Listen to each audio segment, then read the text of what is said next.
What happens when a nation once assumed to be slowing down begins accelerating instead?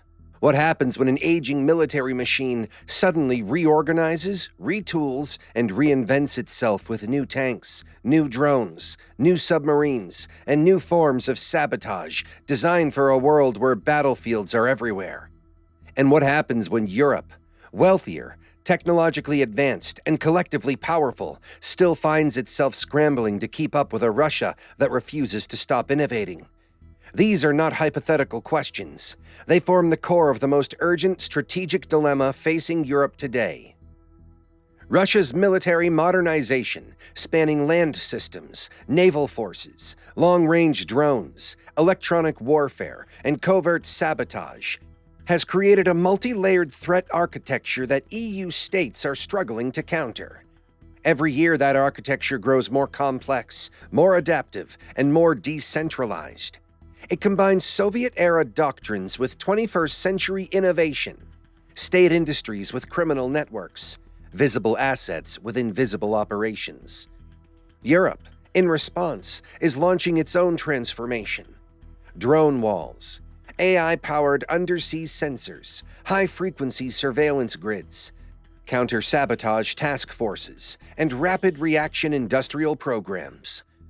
But Europe's pace of adaptation remains outmatched by Russia's willingness to experiment, break norms, accept losses, and mobilize its industrial capacity at wartime speeds. The rebirth of a war machine, Russia's land forces transformed. For decades, Western analysts operated under the belief that Russia's ground forces were rigid, bloated, and technologically stagnant. The early months of the Ukraine invasion seemed to confirm those assumptions. Poorly coordinated attacks, logistical failures, obsolete vehicles, and losses at a scale unseen since the mid-20th century. But what most observers missed is that the chaos of those early months was not the endpoint of Russian military capacity. It was the beginning of a brutal learning curve. By 2024, Russia's tank industry, previously projected to collapse under sanctions, was not only revived, but also expanding. Plants at Uralvagonzavod ran around the clock. Older Soviet platforms were modernized alongside entirely new variants. Where NATO expected decline, Russia produced velocity. The T-90M breakthrough. The T-90M Prorыв became Russia's symbolic answer to Western armor supplies. It was not a perfect tank, but it was good enough, and Russia built them fast enough. It featured upgraded reactive armor, digital fire control systems, and improved crew survivability. Its battlefield performance forced European militaries to reconsider their assumptions about how long their own fleets could last in a sustained land war. The drone tank fusion. But Russia did not rely on tanks alone. It fused tanks with drone ecosystems, an innovation Western militaries long theorized but never operationalized. Russian armor became nodes in a network, receiving data from quadcopters, long-range reconnaissance drones, and loitering munitions. These allowed tank crews to fire at targets they could not see directly, compensating for weaknesses in situational awareness. The drone swarm storm units. Russia began deploying assault units built around combined drones and infantry. Small groups of soldiers advanced under the cover of continuous drone surveillance. Everything was recorded. Every position, every trench, every movement was transmitted back and fed into artillery fire. Europe had never faced such battlefield architecture before. It wasn't the hardware alone. It was the system. Drones, Russia's new long-range reach. If tanks represent the visible face of war, drones represent the invisible hand. Russia's drone modernization has been astonishing. It's not because of its quality, but because of its adaptability. Russia does not seek perfection. It seeks saturation. It seeks to overwhelm. Shahed derivatives and domestic production. The Shahed-derived families of long-range drones, originally supplied by Iran, shifted from imported units to mass-produced Russian variants. Factories inside Russia turned out thousands of units annually, improving guidance systems, pushing range, and reducing radar signatures. The EU's layered air defense systems were suddenly strained. A €10 million missile could intercept a €20,000 drone, but at an unsustainable cost. The rise of Russian FPV squads. Russia adopted FPV, or first-person view combat drones, with fanatic devotion. These drones, cheap and deadly, became extensions of infantry themselves. Russian soldiers were trained as drone pilots. Drone units were embedded into every frontline brigade. European militaries, still structured around expensive assets and long procurement cycles, struggled to conceptualize how to fight thousands of disposable air threats that could strike from kilometers away. Long-range reconnaissance systems. Russia expanded its strategic drone networks, using high-altitude systems to track troop movements across Ukraine, parts of Eastern Europe, the Baltic region, and areas of the Black Sea. These reconnaissance feeds were integrated into artillery planning, naval patrols, and electromagnetic attacks. The EU found itself increasingly blind in regions it once considered secure. The Navy evolves. Submarines, undersea sabotage, and hybrid sea power. If Russia's drone revolution transformed the land war, its naval modernization created a shadow war beneath Europe's waters. The Kremlin realized that sabotaging Europe did not require fleets of aircraft carriers. It required stealth, deniability, and persistence. Submarines as tools of strategic pressure.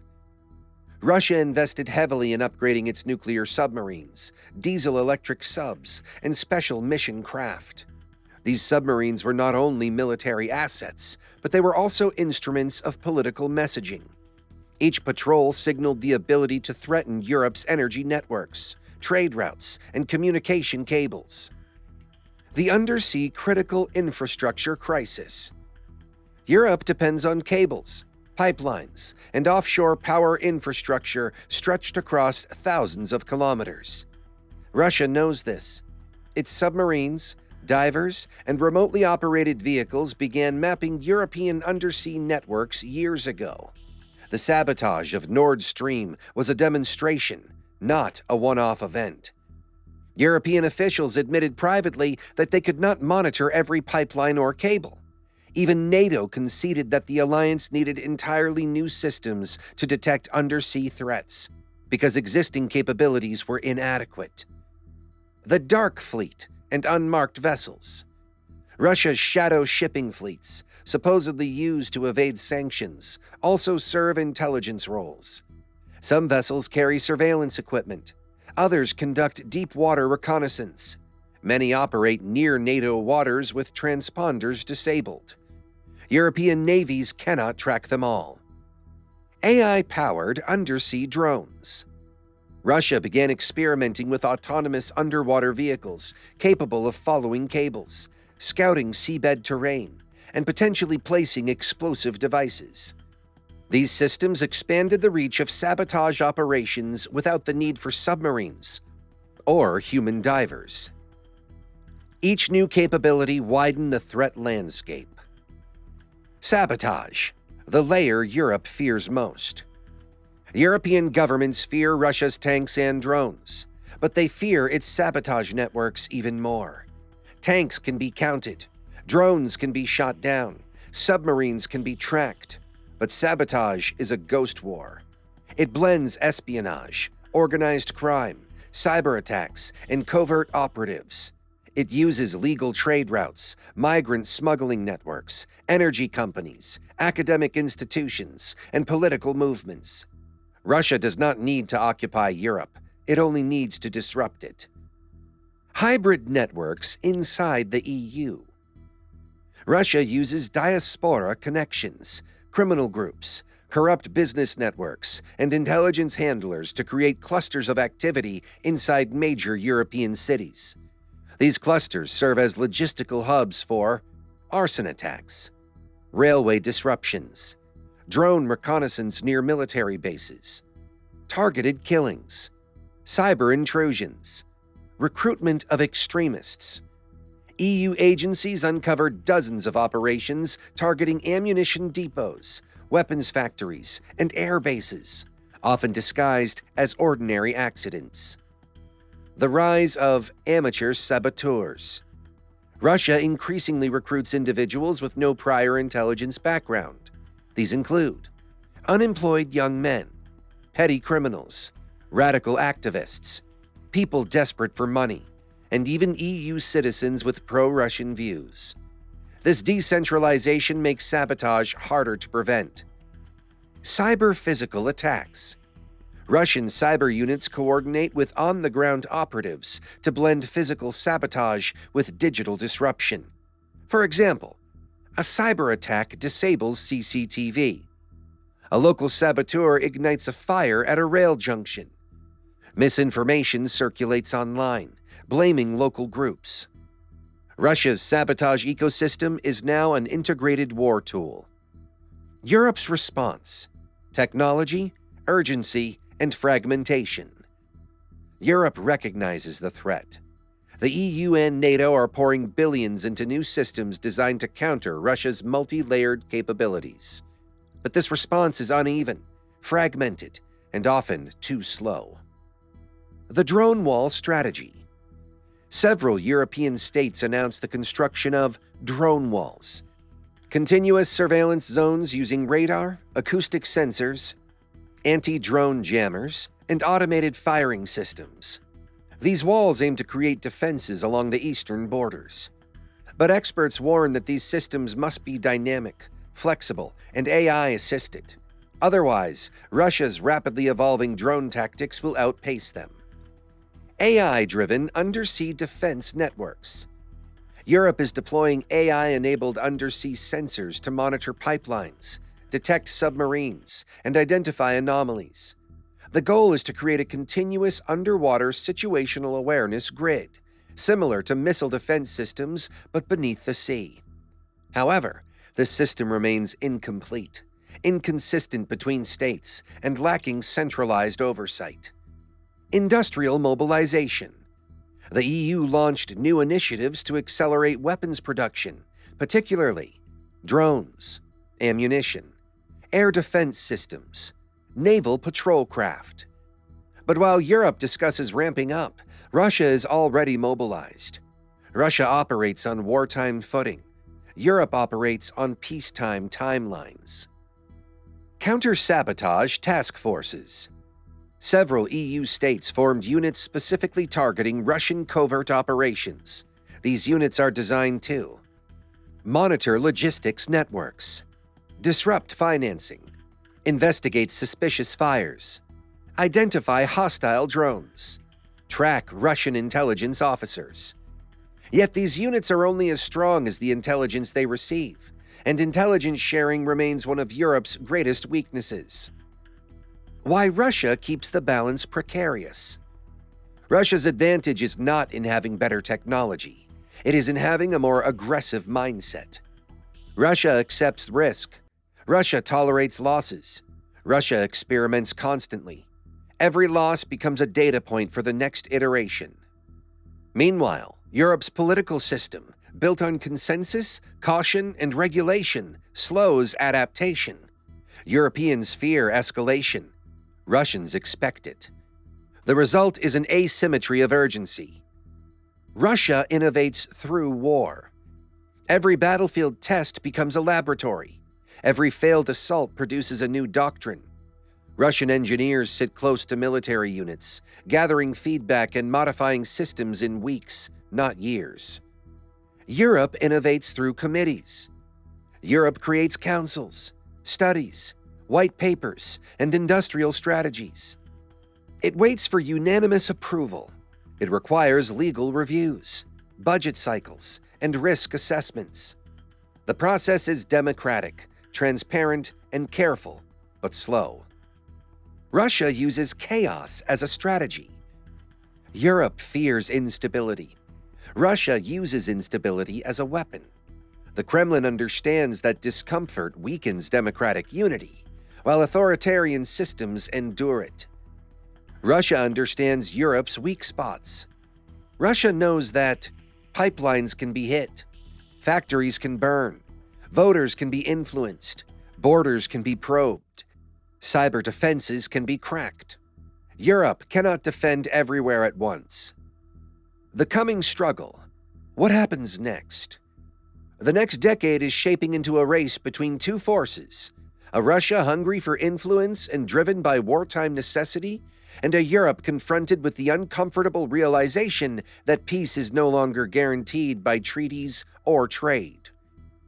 The drone race will decide the skies. Europe must build tens of thousands of drones annually to match Russia's numbers. It must develop autonomous defenses, electronic warfare grids, swarming counter systems. Otherwise, Russian drones will dominate strategic depth. The undersea domain will become the new front. Europe's hidden vulnerability lies beneath the waves.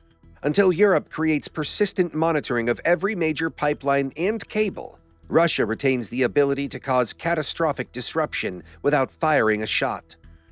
Sabotage will escalate before any future conflict. If Russia intends to test NATO, it will do so through sabotage first. Rail disruptions, power station fires, cyber attacks, propaganda spikes, targeted killings. These are warning shots, not invasions. Land war doctrine will mutate again. Russia is studying Western weapons, adapting defenses, improving armor, refining its infantry tactics, and pushing drone-based artillery targeting to new extremes.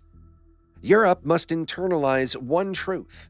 Traditional armor and mechanized doctrines will not survive without deep integration of autonomy, drones, and AI. The final question: can Europe catch up in time? Europe has three advantages: money, technology, collective strength. Russia has three different advantages: speed, ruthlessness, centralized momentum. Which set of advantages will matter more in the next decade? Europe cannot afford illusions. Russia is not slowing. It is accelerating. It is expanding its drone fleets, innovating its submarines, scaling its industries, sharpening its sabotage networks, and preparing for long-term confrontation. The question is not whether Europe can respond. The question is whether it can respond fast enough. If Europe wants to secure its future, it must move. Not someday, not after another committee, not after another crisis, but now. Share this video, spark conversations, pressure leaders to invest in defense, innovation, and resilience. Demand accountability, demand urgency, demand a Europe that is prepared, not reactive. Because the threats are not hypothetical, the dangers are not distant, and the time to act is already running out. Stay blessed and stay curious.